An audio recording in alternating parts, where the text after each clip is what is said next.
Hi guys and welcome to Horologique, and today we'll be taking a close look at the Tisell 9015 Explorer. And this, as you can clearly see, is a clear homage, a clonage some would say, of the famous Rolex 39mm Explorer. This is the first Rolex Explorer homage on the channel, and it's the first Tisell on the channel as well, and I've got my very good friend of the channel Dennis to thank for that, so thank you very much. So from what I understand, Tisell was one of the first companies to do homages to the Submariner and to the Explorer, and they had a very good reputation for many reasons. One of them being that they made a pretty good copy of the famous glidelock system, which actually equips this watch. And they had also quite a reputation for quality. This watch was very hard to get from what I hear, but right now you have a European distribution site with stock in Europe apparently, and this watch is selling in those for 309 euros. And we'll see after we review this watch if that price is worth it. So let's start with dimensions, and this watch is a 39mm across, just like the Explorer that it homages.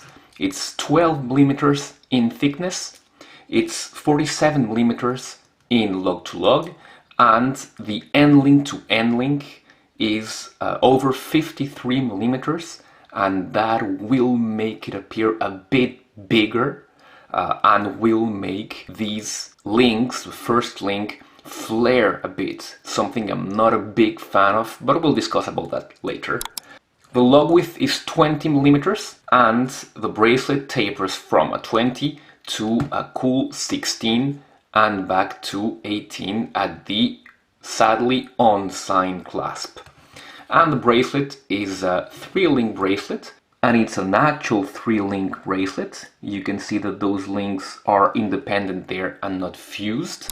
So how this watch wears? On my 16.5 centimeters, 6.5 inch wrist, this watch wears pretty well, but for that 53mm end link dimension, that I believe was a bit unnecessary. A little bit less would have been wonderful, but nothing that you cannot look over with a strap.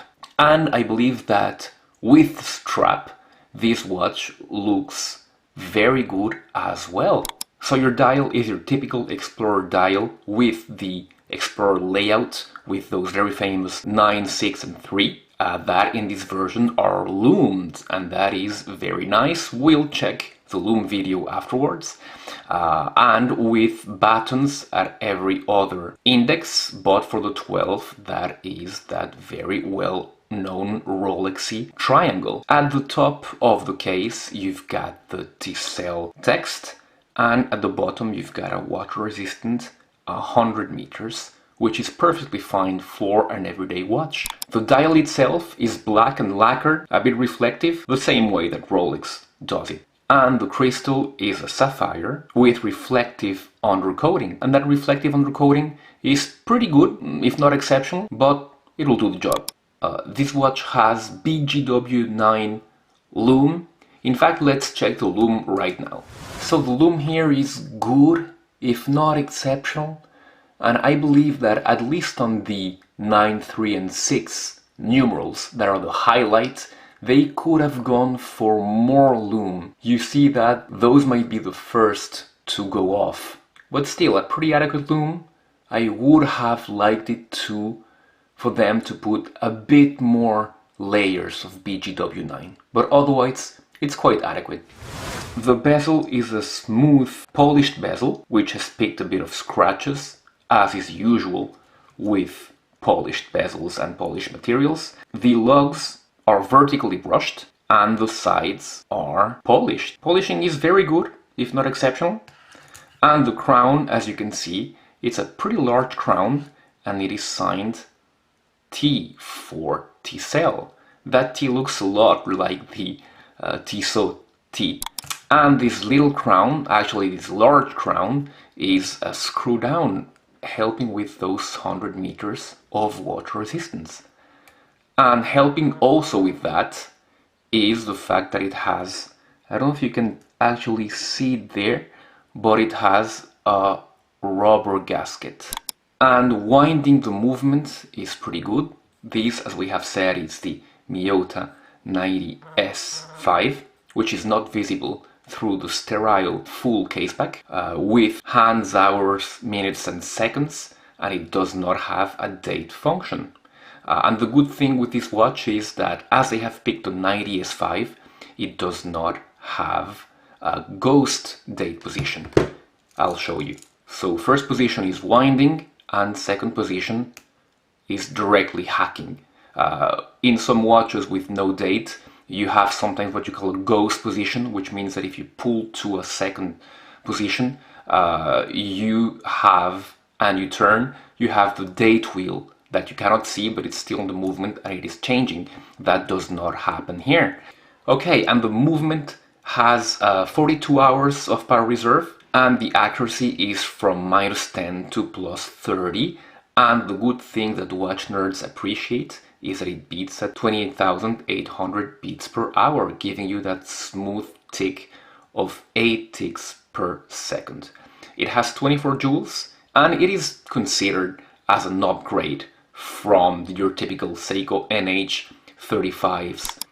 Now let's talk to one of the highlights of this watch, which is the clasp. And the clasp is not signed, which is quite a pity. I don't know why. It is pretty hard to open, maybe it's just this unit, and it has a bit of spring loading, I believe.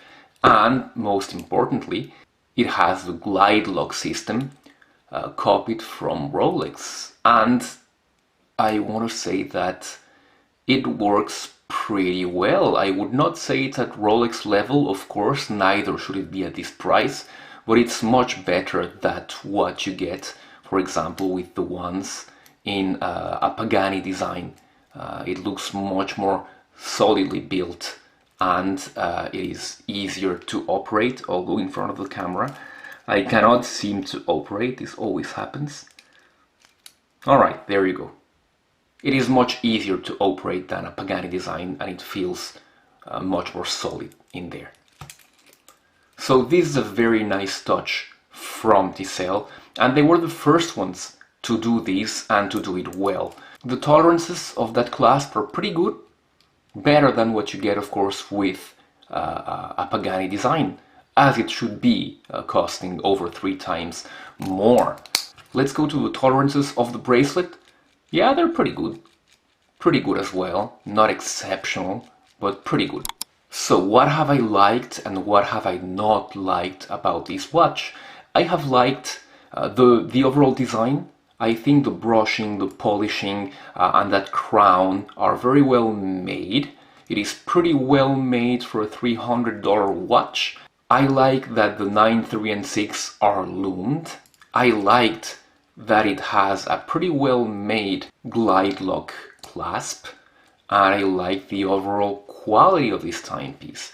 It does not exude quality, but it is pretty well built.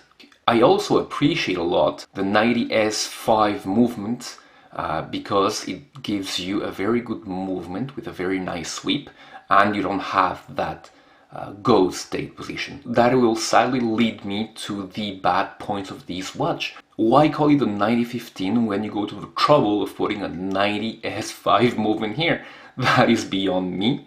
That first. Second, the lume, especially on those markers. The lume is adequate, but on those markers, yeah, it's a bit, iffy.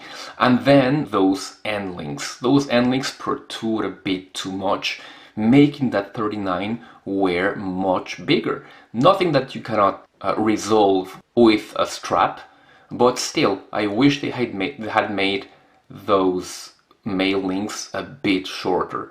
Okay, so to conclude, this is a pretty good watch. What about the value? It is 309 euros compared today to the watches from China, the Felida and the other ones. Well, it is in a tight spot now because it was there first. It is the historic one, but today, can it justify the quite considerably higher prices than its Chinese homages are charging. I don't know about that. If it were up to me, I would wait to handle one of those to see if this one is really worth it. So thank you again for having watched the video, and I'll be seeing you very soon. Goodbye.